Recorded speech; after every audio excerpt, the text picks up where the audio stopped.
In this tutorial, you will learn how to find out what numbers are added to a specific total in Microsoft Excel. As you see in the example, I have few numbers in A4 to A15 range. In C4 cell, there is a total which is calculated by adding some random numbers from the list. But the problem here is which numbers are added is unknown. If you check it by trial and error method, it takes a lot of time to find out the solution. So, here in this video, we will look into solving this problem just in few seconds. For this, I will use the power of MS Excel Visual Basics for Applications. If you are new for Visual Basics for Applications or interested in learning VBA, you can watch the step-by-step video tutorials from the macro and VBA playlist from this channel. The link of playlist will be provided in video description below. Let's focus on today's topic. To find out which numbers are added to the total, we need to create a function in VBA.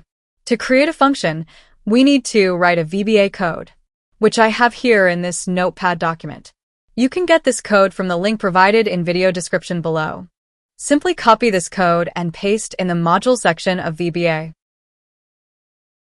Click on Developer tab, then Visual Basic.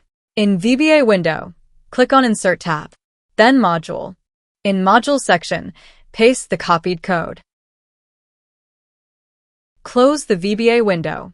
Now click in a cell. Press is equal to, then type find. Here you will see a new function, that is find combination.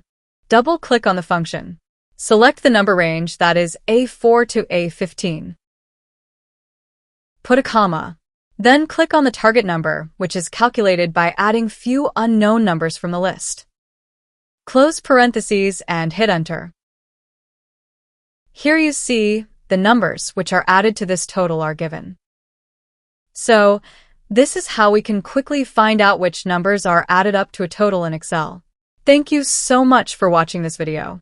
See you in next tutorial.